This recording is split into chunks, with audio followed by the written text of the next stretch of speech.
Buonasera a tutti, grazie per l'invito. È stato introdotto il tema della serata, parliamo del K2.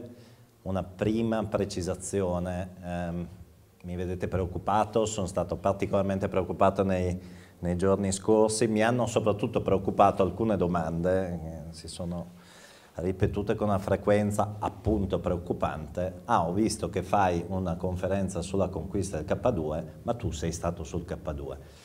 Prima precisazione d'obbligo, no, non sono stato sul K2, ma nella locandina anche su Facebook effettivamente l'equivoco poteva porsi e allora iniziamo con operazione di chiarezza. Non sono stato sul K2, il K2 è un sogno per chiunque ami la montagna, è stato un sogno per la nostra nazione che si è confermata la grande nazione che tutti noi conosciamo e amiamo.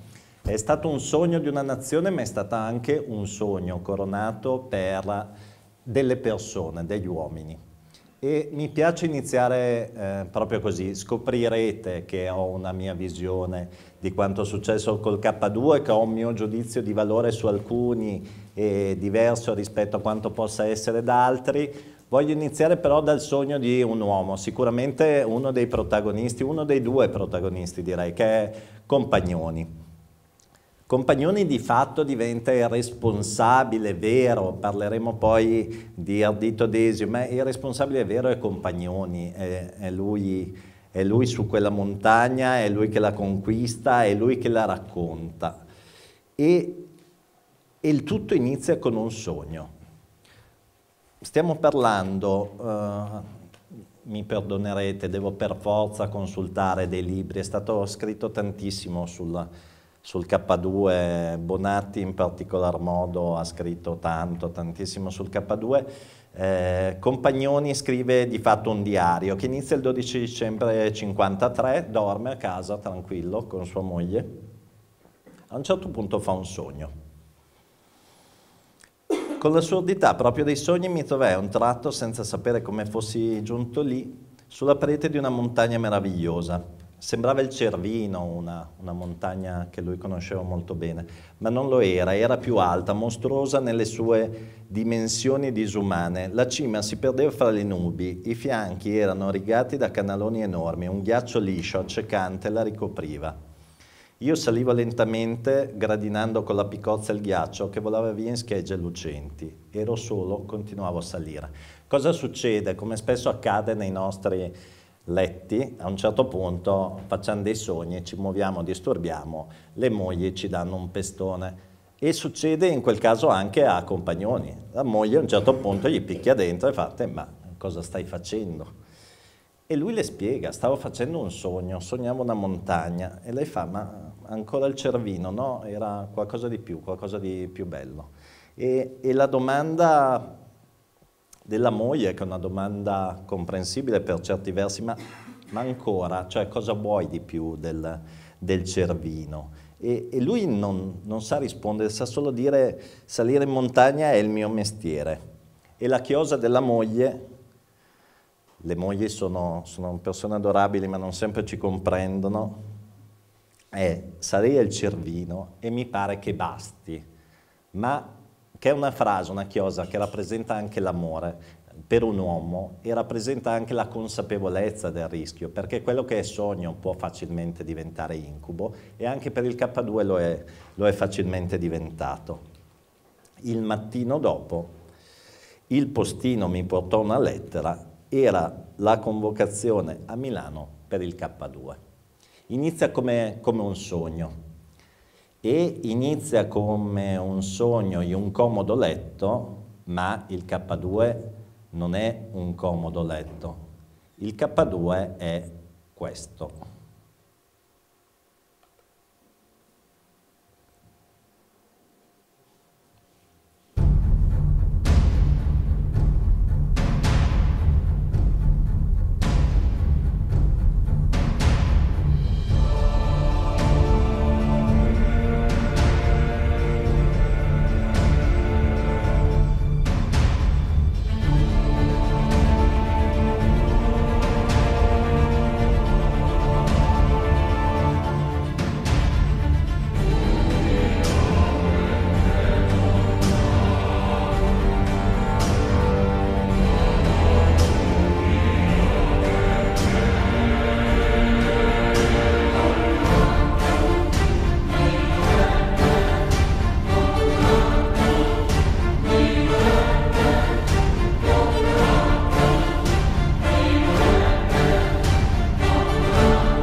Cos'è che colpisce di quel filmato? Innanzitutto la realtà di una montagna che ci viene anche difficile da immaginare. L'altra cosa che colpisce, sicuramente a me ha colpito, è la direzione degli sguardi. Vedete i protagonisti di quell'impresa guardare in alto, perché la meta è l'alto, la meta è la conquista. Di cosa stiamo parlando? Del K2. K2 è conosciuto anche come Monte Godwin Austen, Kogoroi, che in lingua balti vuol dire grande montagna, è nel Karakorum, è alto 8.609,02 metri. Oddio, c'è incertezza, Bonatti ad esempio dice che sono 8.616, ma cambia veramente poco, ve ne rendete conto anche voi.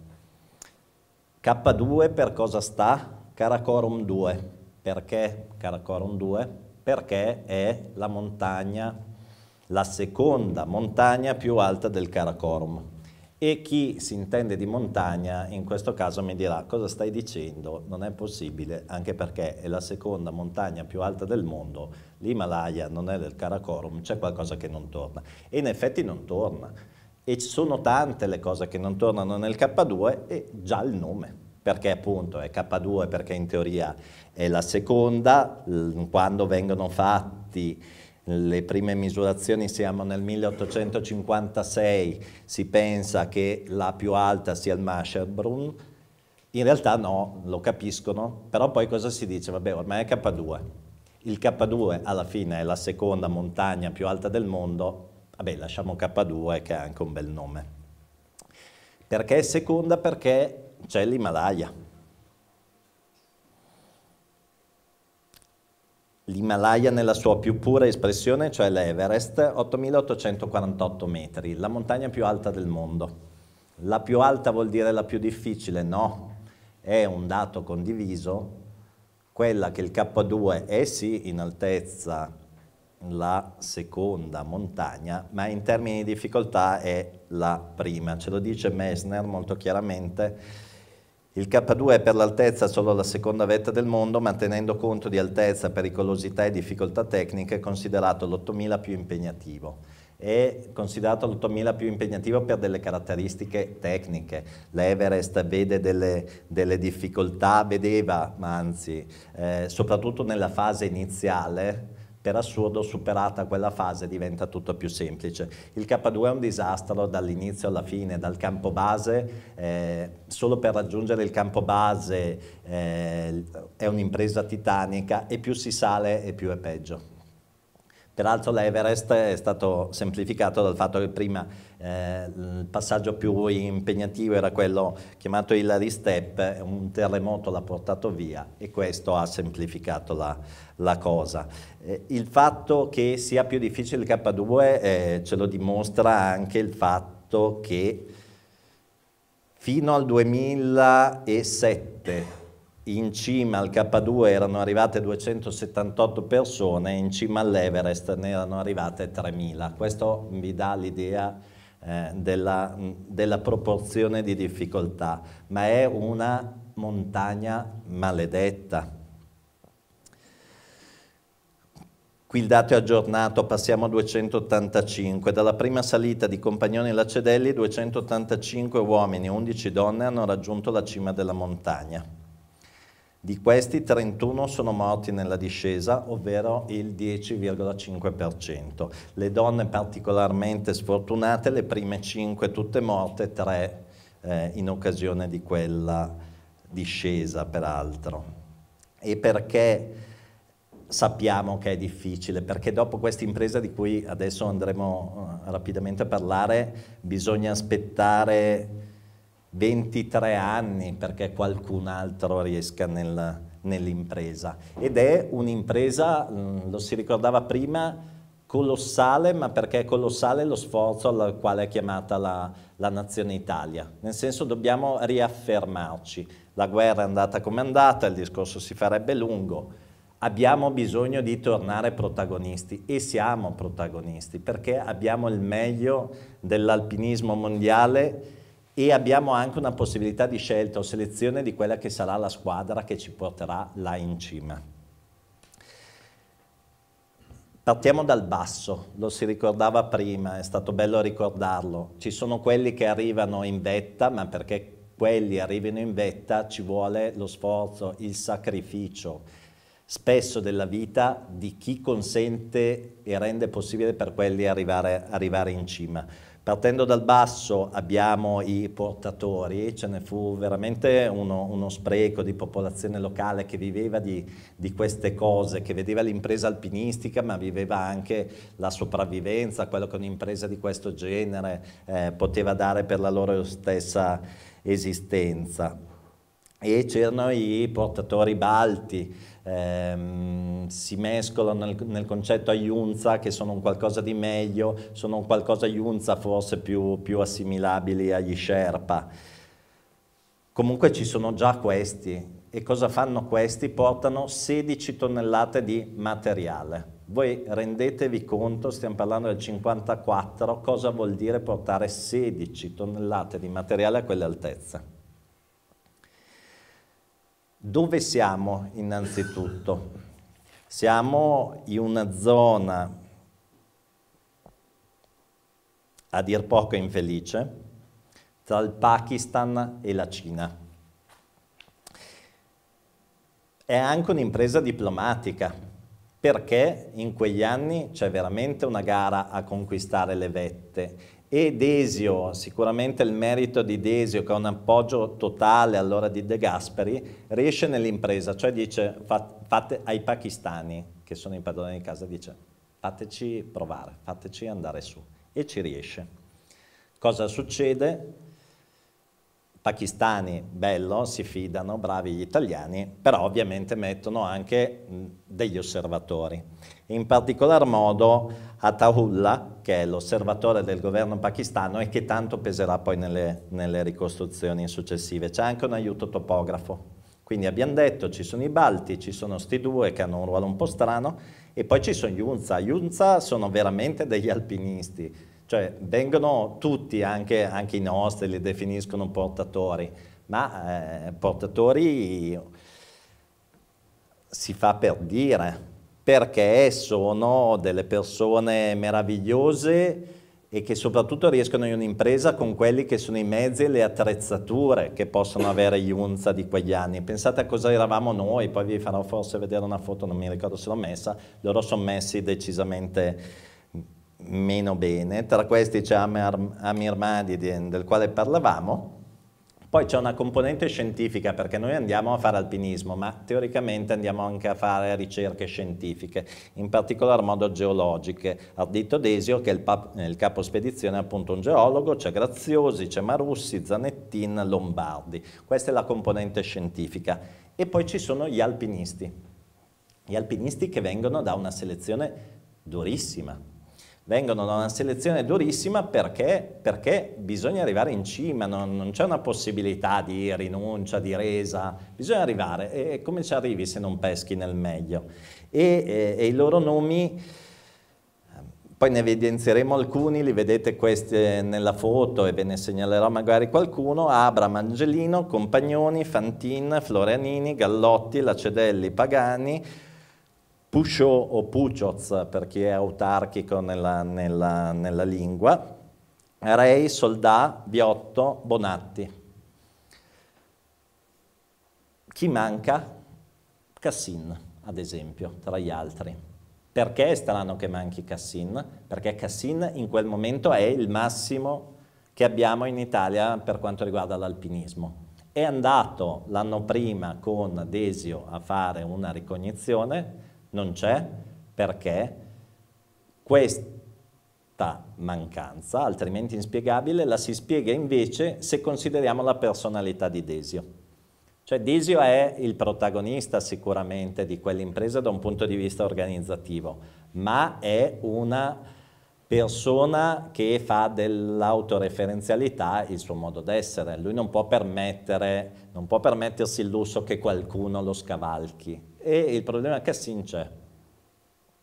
E quindi cosa succede? Fanno le visite mediche, Cassin, che peraltro negli anni successivi farà imprese, insomma, non altrettanto significative, ma molto significative, viene scartato perché non ha i requisiti fisici. Problema, Desio, bravo, bravissimo, a un certo punto è meraviglioso, anticipo già, Bonatti la cosa del K2 non l'ha mai tanto digerita. Una delle cose più divertenti, a un certo punto Desio alla veneranda età di 104 anni va avanti, come si suol dire in un ambito, in un contesto degli alpini, ma anche alpinistico in senso lato. Desio è comunque una personalità illustre, in tutto il mondo escono articoli, escono anche in Inghilterra articoli dove dicono Desio, conquistatore del K2, gli 8000, eccetera, eccetera.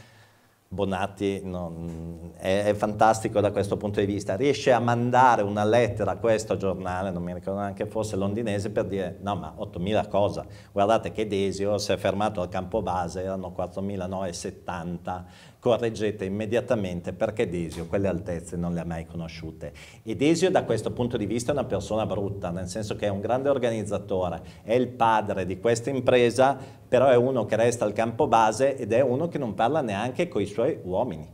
Cioè Desio con i suoi comunica con degli ordini di servizio scritti, se ne contano 14, peraltro vanno anche in ordine sparso, non tutti li ricevono, tanto che alla fine chi sarebbe poi alla fine salito sul K2 eccetera eccetera, ad esempio proprio Bonatti lo scopre all'ultimo perché l'ordine di servizio a lui non era mai arrivato. Facciamo, quindi vi dicevo, questa è la squadra alpinistica vera e propria, vi segnalo, adesso ho già iniziato a fare dei disastri perché non sono mica capace di disastri. Così? Sì, dai, proviamo così.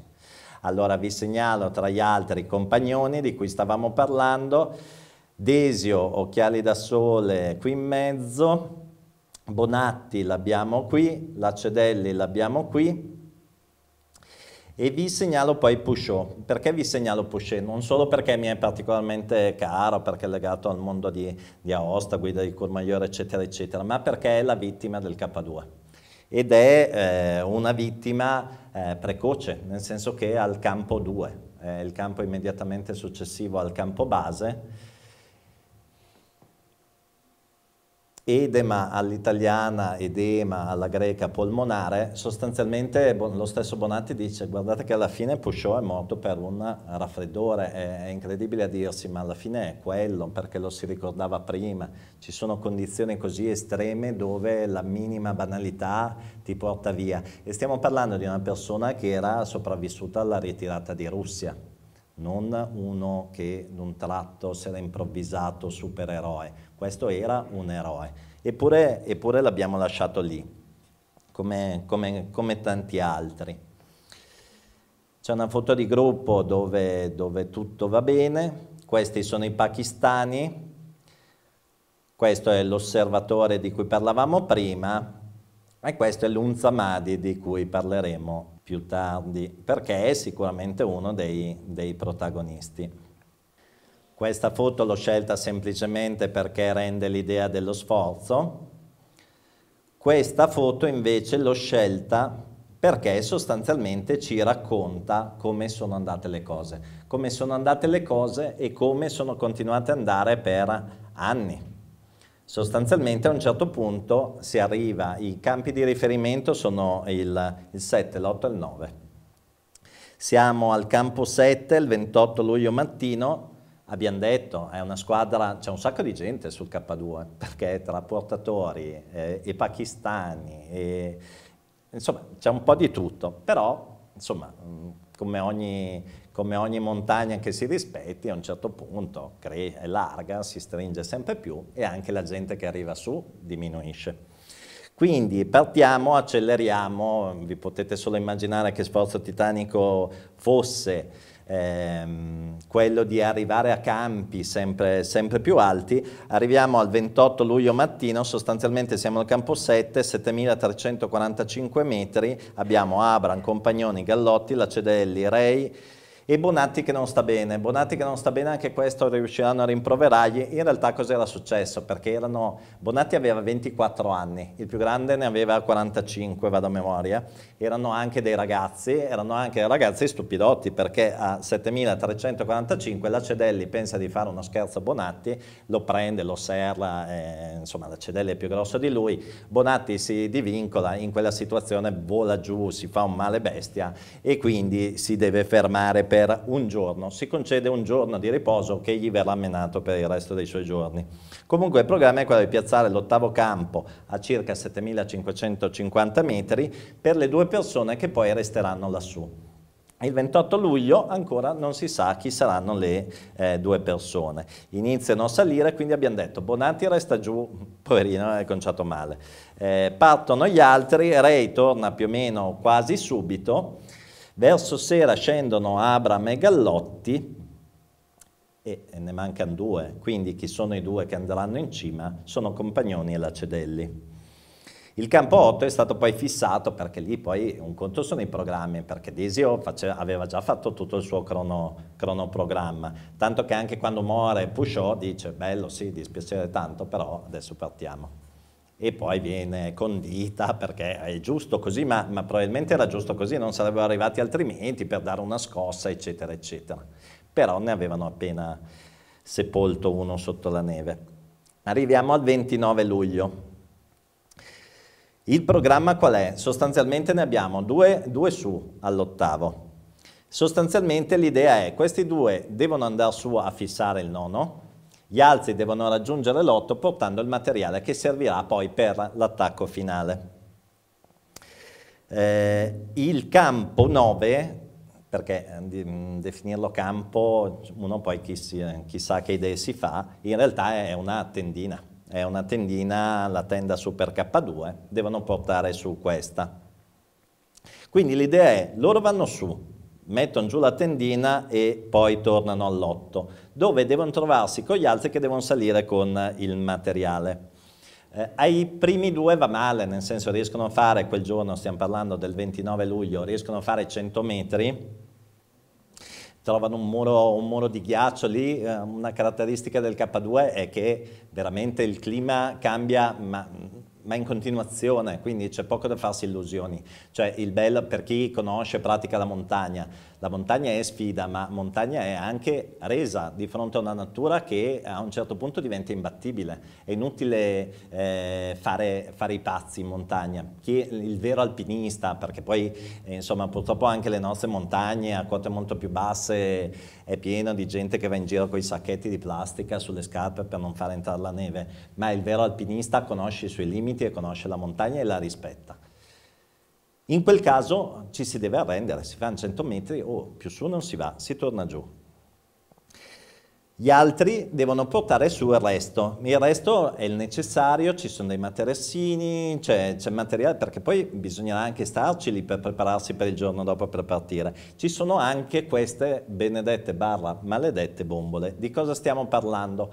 Bombole d'ossigeno, maschere e miscelatori. Sostanzialmente sono dei treppiedi, ognuno dei bastimenti, ognuno porta tre bombole di ossigeno, peso. C'è chi dice 18, c'è chi dice 20 kg. Potete immaginarvi cosa vuol dire portare su una roba del genere a quelle quote lì. Cosa succede? Non tutti ce la fanno. Ray e Abram non ce la fanno a partire. E Abram si ferma un attimo perché dice oh, sono stanco, sono distrutto, non ce la faccio, però domani è un altro giorno, citando Rossella O'Hara. Ray invece prende atto e deve scendere dal campo base. Gallotti e Bonatti salgono all'8º, loro ce la fanno. Salgono all'8º, però non ce la fanno a portare sulle bombole, che quindi restano più o meno poco sopra il campo 7.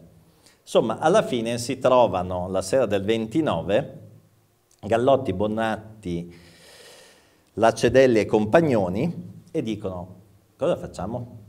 Perché manca ancora un pezzo, e non è proprio un pezzo trascurabile. Si può arrivare su senza ossigeno? No, sarebbe una follia. Però lì è panico. perché sei tanto vicino, ma come nella famosa barzelletta della fuga dal manicomio, che al 29esimo, il 30 era l'ultimo, tornano indietro, lì è un rischio concreto. Voi immaginatevi questi che sono su da 2 mesi in quelle condizioni, un loro fratello, perché alla fine era quello, ci ha anche lasciato le penne, che il 29 vedono lì materialmente la possibilità che vada tutto a Ramengo. Una soluzione va trovata e peraltro la devono trovare loro, perché Desio è giù al campo base, gli altri volenti o nolenti non possono dare una mano. Allora l'idea qual è? Facciamo una cosa, chi è che deve andare su? La Cedella e i Compagnoni. In realtà è i Compagnoni che sceglie, lui il capo, sceglie lui il partner. Aveva anche rappresentato la possibilità agli altri che si sarebbe valutato all'ultimo, ma è chiaro che insomma andranno su loro due. Allora, loro tornano su a tentare di fissare il campo 9. Gli altri devono scendere a recuperare le bombole e portarle su. E così succede. Quindi gli altri vanno su, con però una precisazione, perché non è proprio la stessa cosa, capite, passare dall'8 al 9 e invece essere all'8, dover scendere al 7 e dover andare su al 9. Cosa succede quella sera? Decidono, ok, andate voi, noi ci facciamo sta passeggiatina qui, però facciamo che il campo 9, che originariamente era fissato più in alto, testualmente il più in alto possibile, facciamo una cosa, perché se no noi non ce la facciamo che lo fissiamo il più in basso possibile, perché noi dobbiamo fare il doppio della strada. E quindi, sì, ok, ciao, ci vediamo, ciao. I due vanno, i due scendono. I due scendono e vengono in su Abram e i due Unza, che sono Mahdi e Isakan, è l'altro protagonista della componente pakistana. Si incrociano più o meno dove avevano lasciato le bombole, arrivano all'8, Gallotti all'8 scoppia, cioè dice, oh signori, io tutto quello che potevo dare l'ho dato e io qui più di questo non riesco a fare. Isakan ha la febbre e anche lui, volente o nolente, si deve fermare lì e bisogna ancora salire. Siamo più o meno a metà della giornata. Cosa fanno? Per recuperare energie mangiano una zuppa con i dadi e le gallette. Alle 15:30 partono. Chi sono? Bonatti, Mahdi e Abram, che sta tirando veramente più degli ultimi, però dice, oh signore, io un pezzo ancora con voi lo faccio. E partono. Partono loro tre con queste bombole maledette. Arriviamo alla famosa notte. Me lo sono scritto proprio così nei miei post-it. Quella famosa notte. Ricapitolando, ci sono questi tre che salgono. Si è rimasti d'accordo che questi il campo lo tengano più basso, perché così insomma ce la fanno a raggiungerli. Abram è della partita, a un certo punto anche lui si arrende e deve tornare giù, restano in due, andiamo su. Tra l'altro situazione strana perché appunto sono Bonatti e Lunza Mahdi. Bonatti parla solo l'italiano, Lunza Mahdi parla l'urdu, qualcosa di inglese capisce, il problema è che ormai non c'è più nessuno che possa neanche fare una qualche semitraduzione tra inglese, urdu e italiano. E van su a cenni, ma come spesso succede in montagna, dove in pezzi sicuramente più accessibili a volte ci si intende anche coi segni. E vanno su. Il problema qual è? Che il campo, che doveva essere più giù non c'è. E questi qui si trovano lì a un certo punto e salgono e dicono vabbè, ma prima o poi insomma la tenda la vediamo, e salgono e la tenda non c'è, e salgono e la tenda non c'è. Panico, iniziano a chiamare, dicono oh signore dove siete? Urlano, niente, salgono ancora, saranno qua, niente, salgono ancora, saranno qua, niente. Arrivano finalmente a quello che passerà poi alla storia come Bivacco Bonatti. Sostanzialmente siamo più o meno a quota 8100. In realtà questa, che dovrebbe rappresentare la versione ufficiale, è sbagliata, perché la versione ufficiale colloca il bivacco Bonatti un po' più in basso. Qui c'è il campo 9. Sostanzialmente questa è la via che va su dritta, è banale ma è così. Qui vabbè è un po' semplificato. Qui sono loro, qui anzi più giù avrebbe dovuto esserci il campo 9 è qua.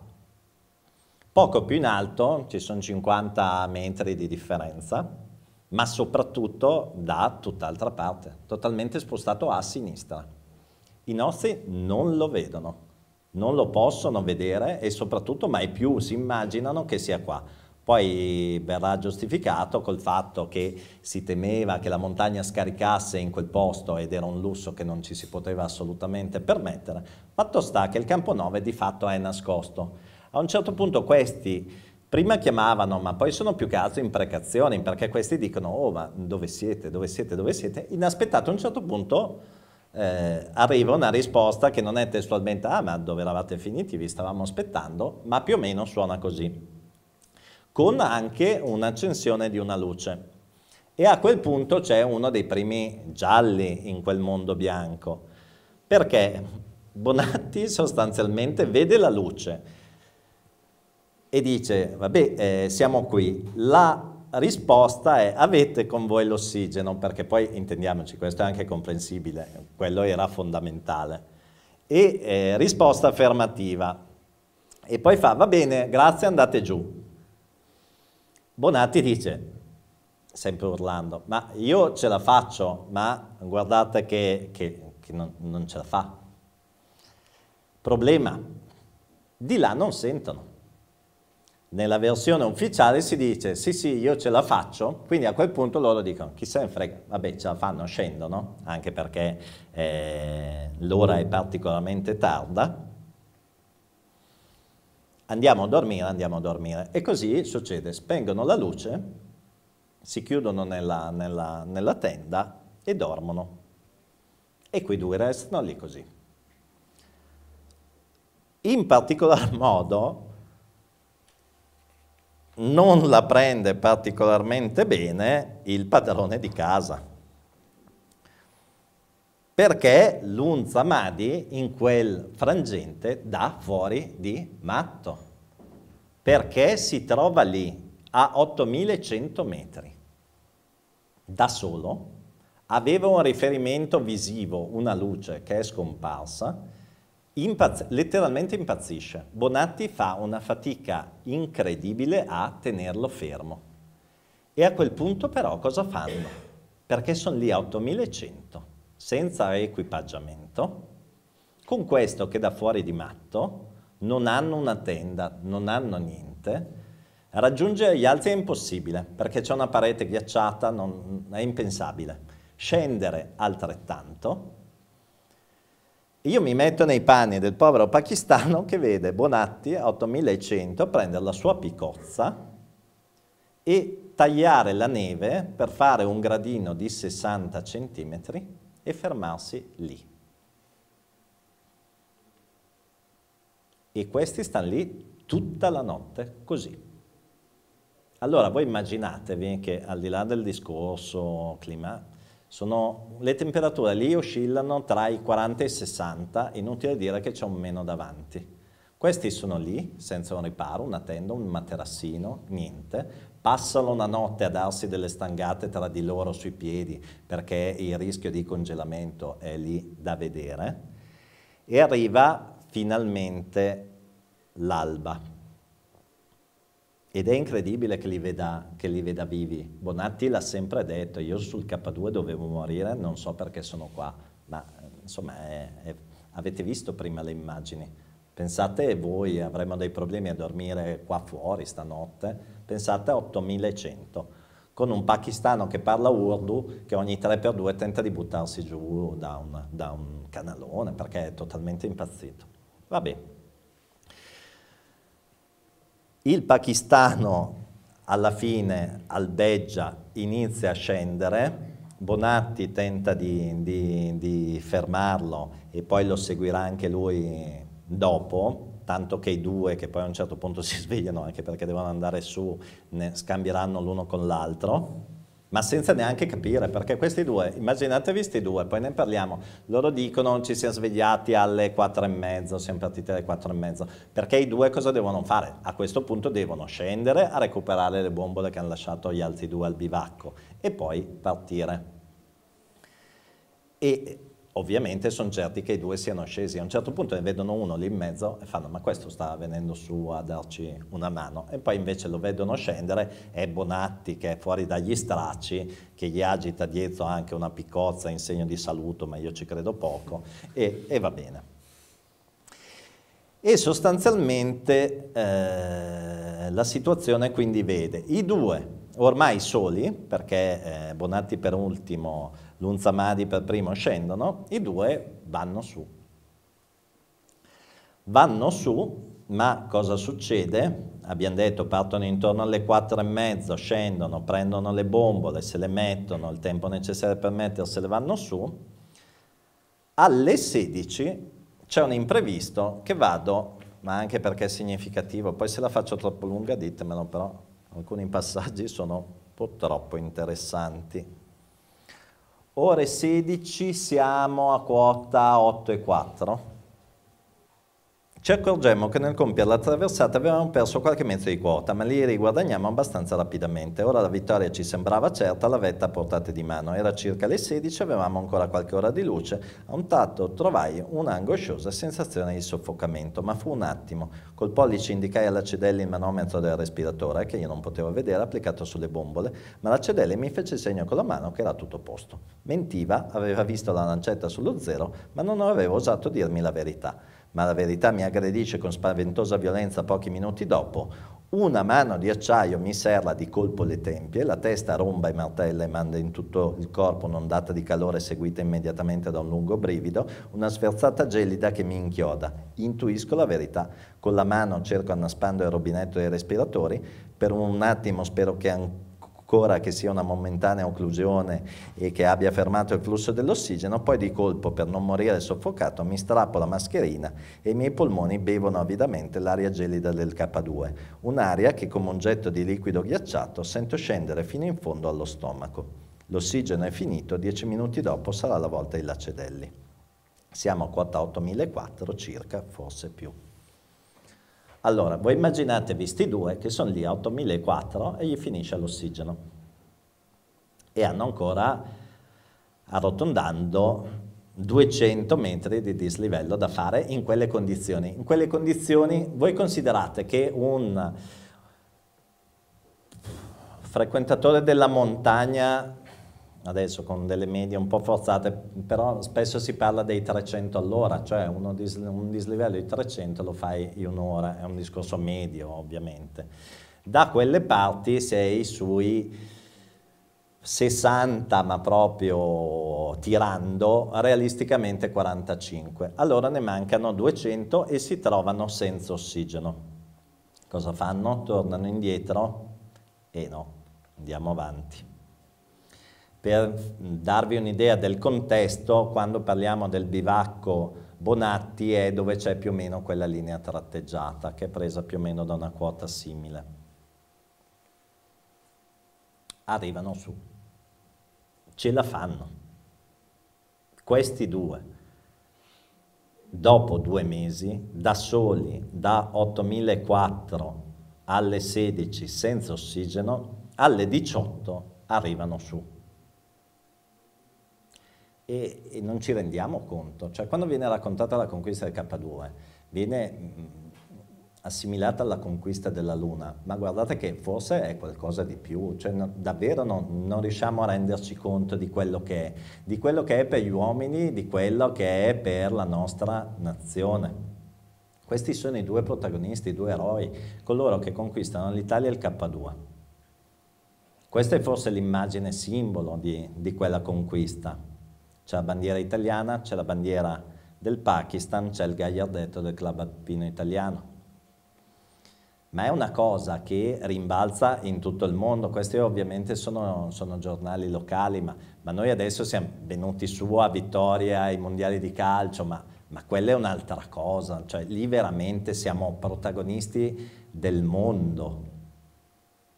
La nostra Picozza è lì, la nostra bandiera è lì, il K2 è la montagna degli italiani. E ce l'hanno fatta senza ossigeno negli ultimi 200 metri. Iniziano i problemi, perché poi conquistano e scendono. E sotto non è così semplice, perché c'è il pakistano che è un po', mi scusino le signore, ma è incazzato. Perché l'Unza Mahdi quella notte si gioca tutte le dita di entrambi i piedi. E immaginatevi un po' questo qui che è andato su. Gli era stata prospettata la possibilità di salire. A un certo punto invece si trova a 8100 da solo, costretto a un bivacco notturno perché i due che sono in tenda sono lì, vanno a dormire, spengono la luce e arrivederci, grazie. E non la prende benissimo. E quindi cosa fa? Si sfoga con il suo ufficiale di collegamento. Che cosa fa? Lo va a dire ad Desio e ne nasce un casino, perché i pakistani si incazzano tanto, nel senso che escono tutti i giornali dicendo questi qui ci hanno uno preso in giro e due ci volevano ammazzare. E a quel punto si aprono due fronti, uno internazionale, cioè dobbiamo parare il colpo dai pakistani, e quindi cosa si fa? Si crea una commissione d'inchiesta, vengono recepite delle dichiarazioni che sono un po' approssimative, ma sostanzialmente l'interesse lì è dire scusate, ma noi non è che volessimo ammazzare il pakistano, è che è andata così, non ci siamo capiti, noi pensavamo fossero scesi, insomma è stata una disgrazia, questo poi è andato via di testa, sono cose che capitano in montagna. E vabbè, pariamo il colpo. Però inizia a serpeggiare un qualcosa che non torna e poi capiremo perché. E il qualcosa che non torna è che a un certo punto serpeggia, ma neanche tanto serpeggia, la voce che in realtà Bonatti non è che volesse portare l'ossigeno a quei due, la volesse fare da furbo e volesse tirare su dritto, perché adesso intendiamoci, è una voce che ha una sua credibilità. Sei arrivato lì, ti sei fatto un paiolo tanto, oddio, l'idea di andare su forse avrebbe sfiorato un po' tutti. E com'è che si alimenta questa cosa? Alla fine è colpa di Mahdi, perché lui, davvero immaginatevi, mettetevi nella sua prospettiva. A lui qualche giorno prima hanno detto guarda che c'è la possibilità che vieni su anche tu in cima. E quindi già, insomma, quando ancora c'erano quelli che riuscivano a tradurre. E ha iniziato a crederci. Poi segue Bonatti, lui è con Bonatti, gli altri due non sa neanche dove sono. A un certo punto lui dice, vabbè, ma noi stiamo seguendo una via diversa, perché lui è dietro, quindi non vede che Bonatti, insomma, segue le orme degli altri. Lui le vede nuove, pensa una via nuova. In questa idea è rafforzato dal fatto che il campo 9 è da tutt'altra parte, lui, espertissimo di montagna, capisce che quella è una via alternativa e più dritta, insomma inizia a fare 2 più 2. E peraltro questo diventa interessante perché è questa la calunnia un venticello e altro che venticello. Nel senso, questa cosa inizia a serpeggiare. Non nella versione ufficiale, perché l'unica preoccupazione di Desio è cazzo, abbiamo conquistato il K2, non iniziamo a sputtanarci l'un con l'altro. Però questa roba c'è e resta sotto traccia, perché poi Desio cosa fa? Chiede la versione a Compagnoni ci pensa su un attimo e fa, ma non è che questo davvero voleva farla sporca, e Compagnoni ci crede. Tant'è che il vero disastro nasce prima nel 61, perché il 61, insomma, Bonatti ne ha piena l'anima per amor di patria di ingoiare Rospi. E quindi nel 61 inizia a dire le cose come stanno. E cioè, signori, noi siamo arrivati lì, ci avete lasciato lì a 8100, un bivacco notturno dal quale non saremmo mai sopravvissuti, e non solo è stata una carognata spegnere la luce, interessarvi solo delle bombole d'ossigeno, ma è stata una carognata prima spostare quel campo, voi non dovevate metterlo lì. E allora io mi chiedo perché l'avete messo lì, perché voi non volevate che noi si arrivasse mai, solo che in quel modo volevate ammazzarci. E questa cosa per lui è inaccettabile, la vive come un tradimento totale. 61. E gli altri, insomma, gli rispondono in malo modo. Le cose degenerano nel 63 perché esce un articolo dove la tesi del compagnone del Bonatti la voleva fare sporca, ha tentato di salire in vetta e vede un aggravante. Perché a un certo punto si dice, oh cacchio, però, ste bombole. In realtà loro dicono che avevano una pressione 87 quando le recuperano al bivacco. Comunque teoricamente dovevano avere una capienza di 200, poi Bonatti corregge 220, tali da garantire un'autonomia di 10-12 ore. E non tornano i conti, perché questi alle 4 restano senza ossigeno. E allora, mentre prima era serpeggiata l'idea che Bonatti la volesse fare sporca, e poi c'è una cosa ben peggiore. Ah, ma guardate che noi siamo rimasti senza ossigeno perché l'ha usato Bonatti. E questo è un carico da 90 che porta a un procedimento penale, perché Bonatti, cioè già prima, figuriamoci dopo che si sente accusare anche di questo, denuncia il giornalista per diffamazione, fanno un processo, sentono, grazie al cielo gli altri invece lo difendono, quelli della Abram in particolare e Rei, vanno anche a sentire Madi in rogatoria, strano verbale anche qui italiano, inglese, urdu, e alla fine però anche lui insomma dice, beh no, sì, in effetti Bonatti voleva andare su da solo, non aveva neanche escluso di usare l'ossigeno, poi in realtà non l'abbiamo usato. Però non è bellissimo, in realtà poi la deposizione sua diventa irrilevante perché viene considerato inattendibile viste le condizioni in cui era, però insomma c'è qualcosa che non torna perché il processo va bene, ma in realtà si dice sarà stato il solito avvocato bravissimo, come se ne vedono pochi, che ha risolto la situazione, in quel caso era l'avvocato Ferrari di Torino, però questo voleva farla sporca, anche perché considerate che Compagnoni aveva 40 anni, Bonatti aveva 24, era un ragazzino, era emergente, era chiaro che aveva una marcia in più, per usare un eufemismo, e questa cosa passa. Bonatti viene isolato, viene via da Courmayeur perché anche dalle guide alpine perché queste cose sotto traccia passano. Ed è un casino che si aggrava ad ogni decennale, perché ogni decennale esce fuori la storia di come è andata. Bonatti pubblica 5 libri sul K2, Processo al K2, La verità, tutto, scrive ogni volta, scrive a mezzo mondo, a Ciampi si lamenta anche perché a un certo punto Ciampi dà un'onorificenza, prima lo stesso anno che poi muore Desio, gli dà un'onorificenza e Bonatti dice, te gli hai dato un'onorificenza, però io voglio dirti che le cose sono andate così, così e così, così. E solo che non è che abbia grossi elementi, e anche l'altro, l'unico che c'era, insomma, un po' fuori di testa, un po' ha capito toma per coma, è un disastro.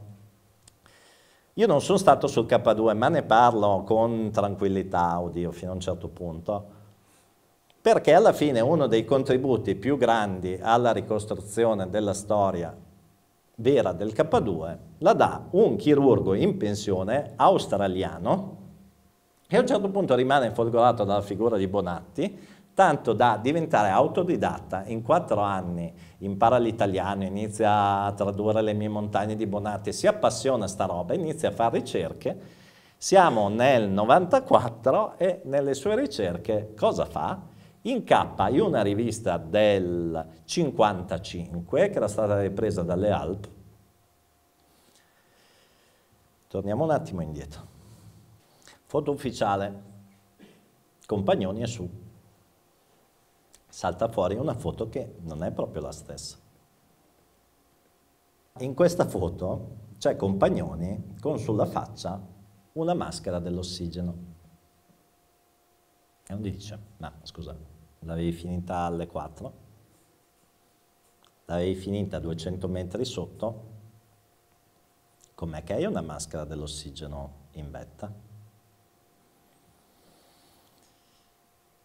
Marshall, non contento, dice vabbè allora guardiamo l'altra. Questa è una foto ufficiale che faceva il paio con l'altra, poi è una delle foto più famose, in realtà è un fotomontaggio perché li vedi tutte e due ai tempi, insomma i selfie col baston stick non erano semplicissimi, quindi vabbè li avevano uniti.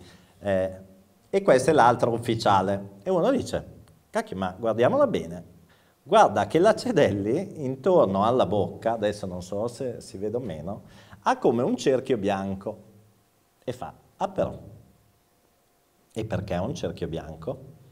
E inizia a pensare, ma uno ha la maschera, non è che questo se l'è tolto un attimo fa e il cerchio bianco è semplicemente, come spesso accade, la traccia del cerchio dove la maschera ha meno aderito, si crea questa condensa, la condensa ghiaccia e questa foto che nessuno prima aveva considerato inizia ad essere letta in una maniera diversa. Più che altro perché a un certo punto non tornano i conti, perché se noi consideriamo, questo qui è il percorso di Bonatti, lo dicevamo prima, lui è al campo 8, scende al 7, risale e arriva su, ma è quello degli altri che non torna come conteggio, perché loro dicono, ma noi siamo partiti alle 4:30, abbiamo finito, siamo tornati giù, abbiamo finito l'ossigeno alle 4 e abbiamo fatto l'ultimo tratto senza ossigeno, sostanzialmente in 2 ore, perché questi alle 6 sono su. E uno dice, ma scusa, ma ci hai messo 20 ore con l'ossigeno?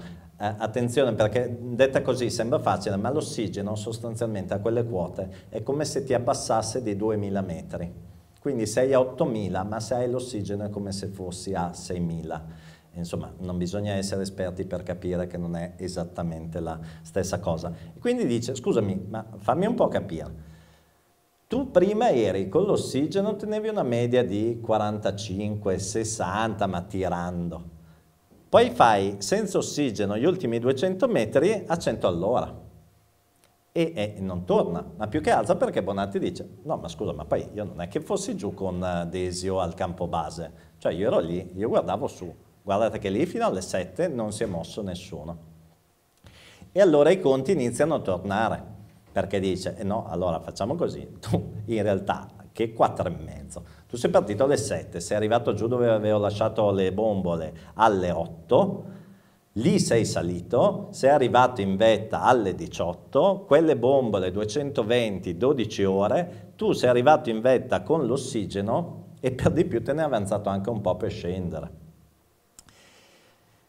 E questa cosa veramente va avanti per anni e anni e anni. Il problema è che questa cosa è la verità, e è la verità che poi sarà anche riconosciuta, sia pur tardivamente, dal club alpino italiano. Tenete conto che c'è un'altra cosa che non tornava, ma scusa, a parte cosa ci fai su? Perché è lo stesso che diceva, ma cacchio, io alle 4 mi sono strappato via la maschera perché era finita l'ossigeno e stavo morendo, perché non c'è l'ossigeno, arriva, c'ho sulla maschera, muoio.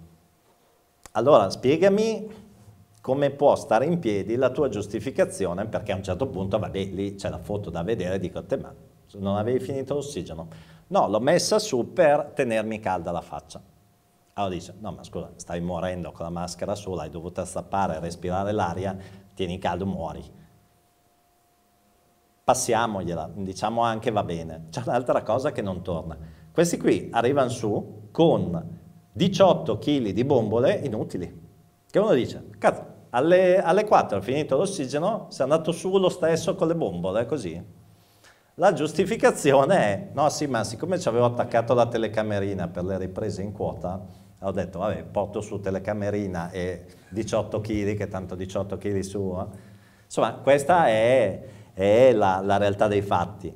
Il resto è tragicomico perché smentite, dichiarazioni ufficiali, il CAI non può mettere in discussione un dogma di fede, anche perché capite che arrivare su senza ossigeno non è come arrivarci con, insomma cambiano un po' di cose.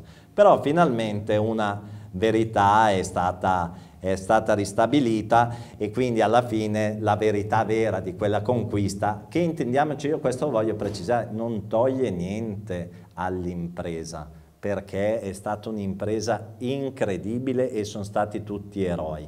Cos'è che cambia? Sostanzialmente non il dettaglio, non gli orari, cambia nel restituire a Bonatti e all'Unzamadi il ruolo che hanno avuto in quella vicenda, e che il CAI fa fatica perché poi alla fine quando viene riconosciuto, insomma, Bonatti aveva ragione lui, ma anche perché adesso onestamente con la foto, con quello, con la maschera dell'ossigeno, puoi contarla su, ma fino a un certo punto.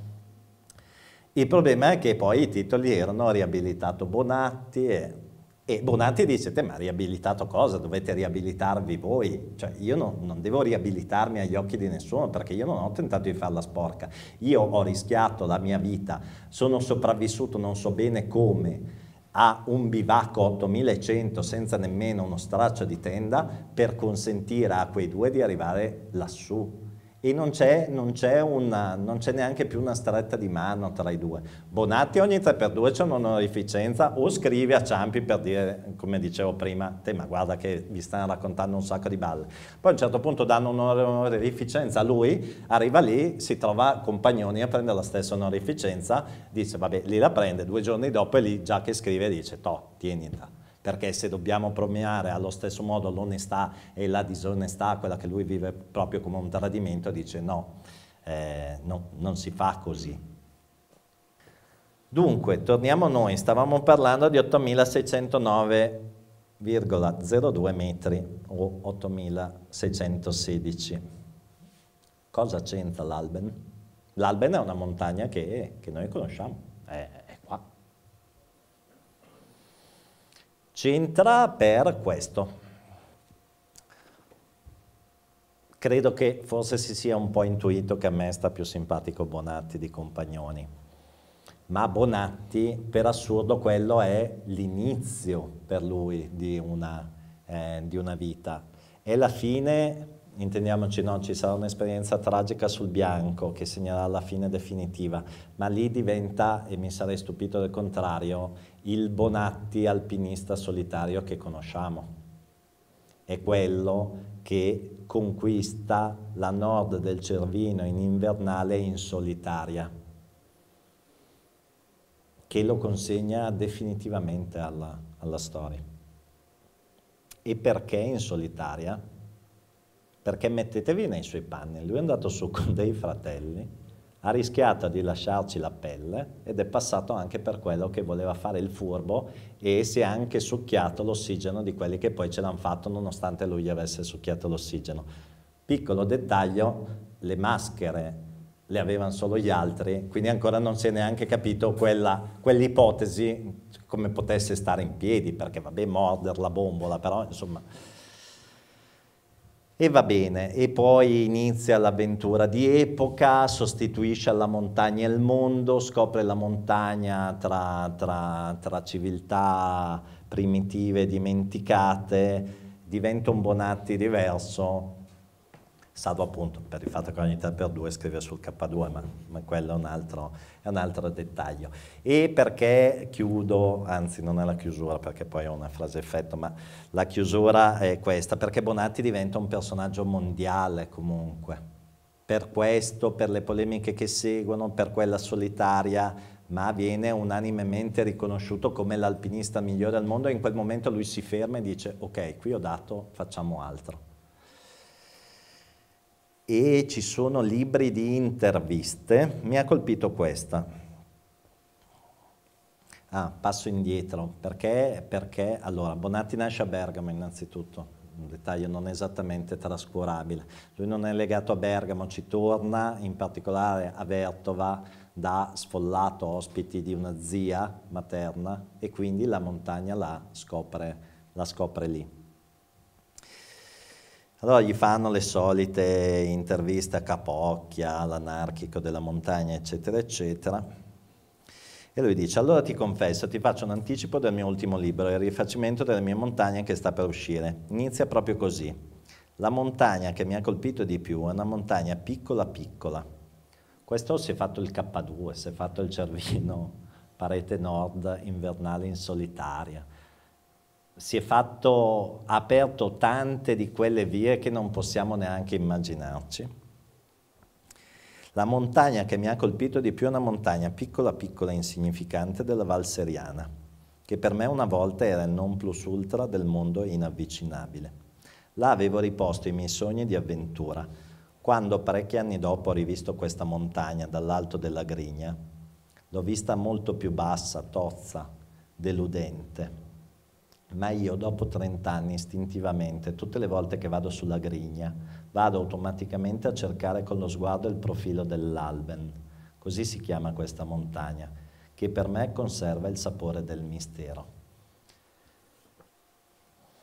Cos'è Bonatti? Cosa sono questi? Sono uomini alpinisti di tempi andati. L'alpinismo è molto cambiato. Devo dire, non scendo in aspetti tecnici, ma alla fine la grossa differenza nell'alpinismo, dove parliamo di migliaia di metri, la fanno pochi centimetri, e la rivoluzione è stata il chiodo espansione, nel senso c'è un alpinismo alla vecchia maniera, dice la montagna è quella, io la montagna non è che la cambio, io la studio, la faccio mia, percorro le vie possibili, la rispetto.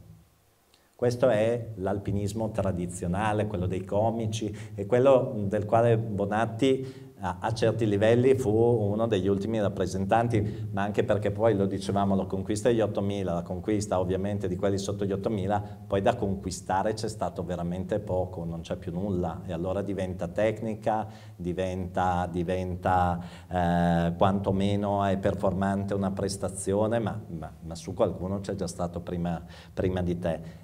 Però cambia il modo in cui ci vai, cioè un conto è, ok, la via è quella, riesco a passarli lì, posso passarli lì, devo tentarli lì. Altro, intendiamoci, non per dire, vabbè, se vado su coi chiodi di espansione, vado su come con l'ascensore, però cambia proprio l'approccio, nel senso che un conto è sfruttare e conoscere la montagna, un conto è modellare la montagna su quelle che sono le tue esigenze. Bonatti, tutti questi sono dinosauri di quello stile alpino,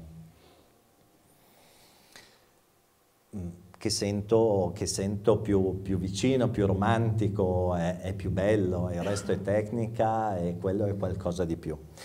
Chiudo, e scusatemi, mi sono veramente dilungato, ma con una frase, e vabbè, ormai l'avete capita, la mia simpatia per Bonatti proprio sua, ed è: la montagna ha il valore dell'uomo che vi si misura, altrimenti di per sé essa non sarebbe che un grosso mucchio di pietre.